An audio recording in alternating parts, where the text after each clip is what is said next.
Hammaga salom. Best kinolar kanali yana sizlar bilan. Bugungi videomizda Istoper serialini tahlil qilamiz. Serialning 1 va 2 mavsumi haqida gaplashamiz va 3-mavsum haqida ham ma'lumotlar berib o'taman.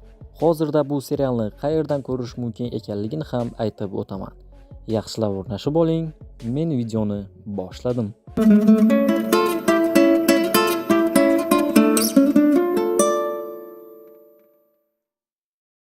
Birinchi mavsum syujeti. Oddiy o'rmonchi Richard Sayfer o'zining aslida afsonaviy Istoper ekanligini bilib qoldi. Uning vazifasi yovuz sehrgar va hukmdor Dark-Generalni mag'lub etish. Yo'lda u sehrgar Zedekul Zorandir va Kelin Amnel, ya'ni rohiba bilan uchrashadi. Haqiqat qilichi Richardning kuchini ochib beradigan sehrli qurol. Kelin Amnel sehrli kuchga ega ayol, ya'ni odamlarni bo'ysundira oladi. Zed kuchli sehrgar va Richardning yo'lboshchisi va bobosi ham. Ular birga Dark-Generalning kuchi ortib borayotganligi va u to'xtovsiz odamlarni o'ldirayotganligi uchun sarguzashtga yo'l oladilar. Asosiy maqsad sehrli Odin qutisini Raldan oldin topish kerak bo'ladi. Ular turli qiyinchiliklarga duch kelishadi. Jumladan Mortsit nomli shafqatsiz jangchilar guruhi ham Richardni ovlaydi. Birinchi mavsum yakunida Richard va Kara ismli Mortsit o'tmishga tushib qoladi va ular bir-birini tushunib oladi. Odin qutisini birgalikda yo'q qilishadi va Ral ham o'ladi. Shuning bilan birinchi mavsum o'z nihoyasiga yetdi. Ikkinchi mavsum syujeti. Bu nima? Hukmdor tamg'asi.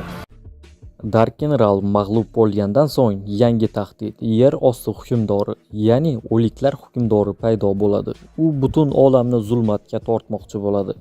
Richard va uning jamoasi hukmdorga qarshi kurashishi kerak bo'ladi. Serial davomida Richard Panis Ralni o'g'li ekanligini biladi va uni o'ldirishga harakat qiladi. Shu narsa ma'lum bo'ldiki, Dark-General yer osti hukmdoriga xizmat qiladi. U yer ustiga tirik murdalarni, ya'ni beylinglarni yuboradi.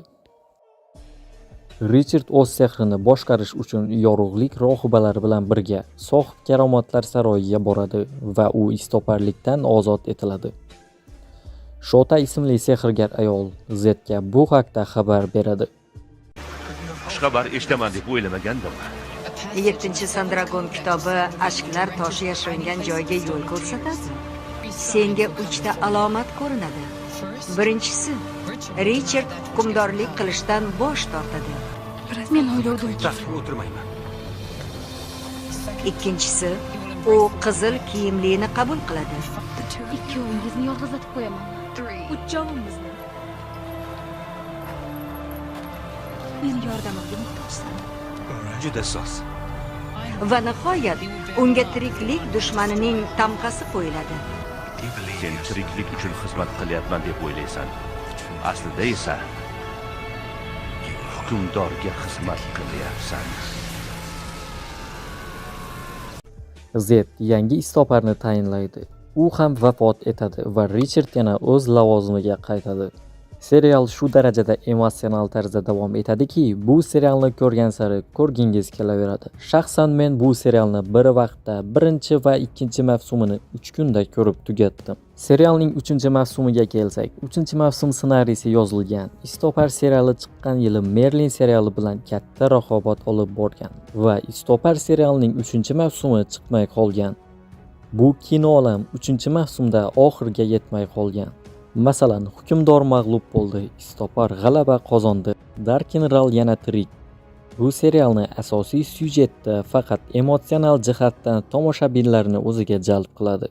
Xulosa qilishimiz mumkinki, 3-mavsum menimcha chiqmaydi. Agar ma'lumotlar yoki postlar chiqib qolsa, albatta shu YouTube kanalida ma'lum etaman. Shu tartibdagi videolar chiqishini xohlasangiz, javobingizni kommentariyada yozib qoldiring va yana qaysi serial yoki filmni tahlil qilay, kommentariyada o'z fikringizni qoldiring. Keyingi videolarda ko'rishguncha